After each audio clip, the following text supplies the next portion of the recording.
Hi, and welcome to Go Be Radiant. I am so glad you are with me today.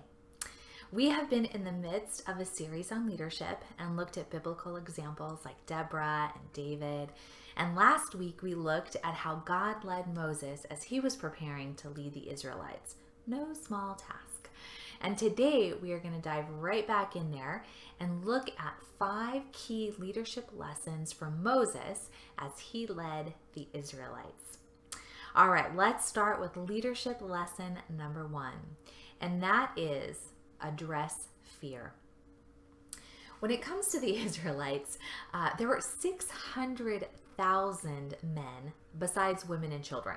That's how the Bible put it. That's how many people left Egypt. That's how many people Moses was in charge of. I cannot even begin to imagine the complications and what he had to do to really lead those people. However, just looking at his journey, his leadership journey, I feel like there's a lot we can learn. Now, when the Israelites left Egypt, they soon discovered that Pharaoh was coming after them, and he had a lot of Egyptians with him in their chariots. And so obviously the people are clearly fearful. They're afraid for their lives.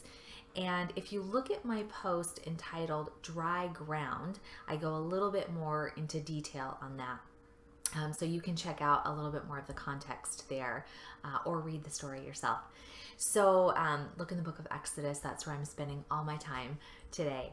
So they were obviously very fearful. And so Moses, addresses their fear and says, do not be afraid. The Lord will deliver you. He will fight for you. You need only be still.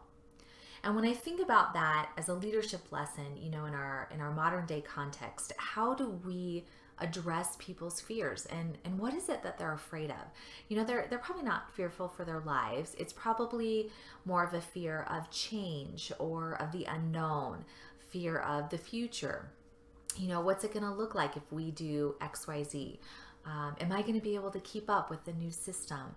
They're fearful, or, oh man, they're going to hire somebody new. What if, they're fearful for their own job. Am I going to be able to keep my job? And so how can we as leaders address that fear, especially if we are in a non-Christian context? What can we say? And so as I was thinking about that, I was like, well, maybe it's about saying that someone will go to bat for them, or that, I as your supervisor, I've got your back, or so-and-so who has a higher rank than I do, they're going to go to bat for you, kind of assuring them, hey, you're not alone in this. Someone's going to be fighting for you. We can do this. We can get through this. So that's leadership lesson number 1 from Moses, address fear. The second one is earn trust. That's our second leadership lesson, earn trust.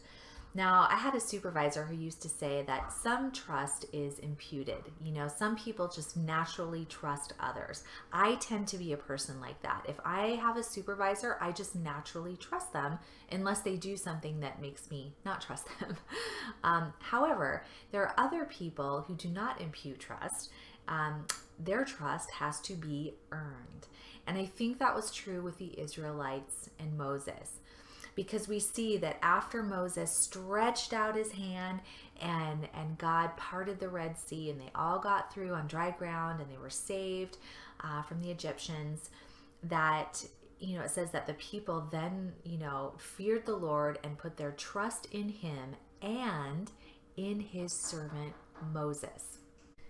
So Moses earned their trust. Okay, let's move on to leadership lesson number 3. And that is expect grumbling. You will always have, as a leader, a grumbler or 2 or more out there. And what I noticed when it came to the Israelites, that oftentimes they were grumbling because their needs were not being met. In their case, it was food and water, which were not always readily available. And so they were grumbling about that. And if you read Exodus chapters 15 and 16, you might actually lose track of the number of times that the word grumbling is mentioned because it's so often. Now, I noticed 2 things about what Moses does with regard to their grumbling. One, he hears them and he meets the need. And so they get the food they need, they get the water they need. Two, he sort of reframes or redirects their grumbling. And he says, you're not actually grumbling at me or Aaron, my brother Aaron. You're grumbling against God.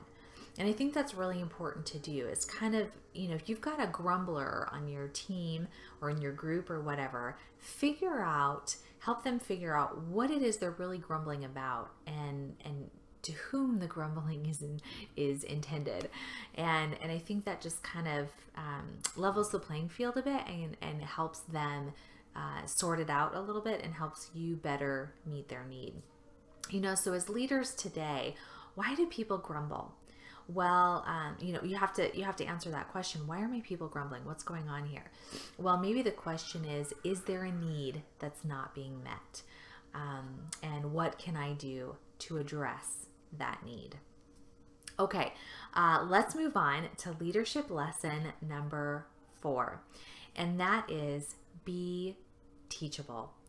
Now, this is an old leadership lesson. This is nothing new. It's tried and true, but it is nonetheless relevant today and every day, and will continue to be, regardless of the kind of leadership that you're doing. So whether you're a positional leader or whether you're an influential and relational kind of leader, it's so very important to be teachable.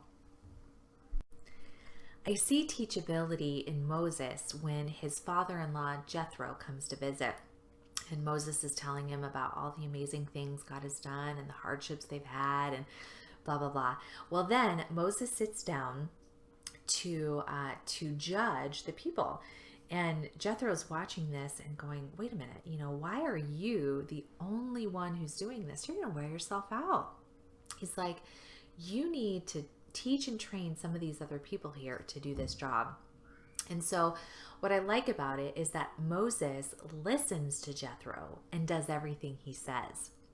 And so not only does he show that teachable spirit, he's willing to put it into practice as well. So we see the teachable spirit in that he hears what Jethro has to say and acknowledges, this is too much for me.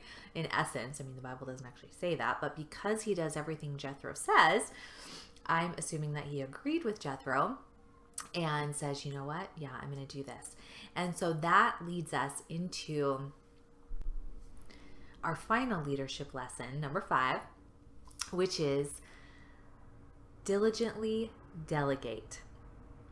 So what Moses did here is he ended up finding some faithful men, trustworthy men that he could teach and train, and was able to put them in charge of big groups of people so that he wasn't doing all of the work.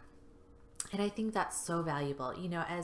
As a leader, you really need to watch the amount of things that are on your plate that you're in charge of, things that you're doing. And so you don't want to delegate so much that you're shirking your own responsibilities, but you want to be able to have enough on your plate that keeps you challenged and keeps you on your game, but not so much that you're overwhelmed all the time. In my case, when I was working at a nonprofit, I felt like I was actually doing a job and a half. It should have been a full-time position and a part-time position. And it was just too much for me. I had way too much on my plate. I would come in early, I would work through lunch, I would stay late, and there were just not enough hours in the day to respond to all the email, to do the paperwork I needed to do, to file. I just had stacks on my desk and it was so overwhelming. And eventually we were able to kind of right size my job, and I had a team of people who came in, and I was able to distribute and delegate and get my job right sized and get the help that I needed. And that's really when I felt like, okay, I can do this, I can flourish in this, and I can be at my best because I am not weighted down by too much responsibility and literally too many tasks to accomplish.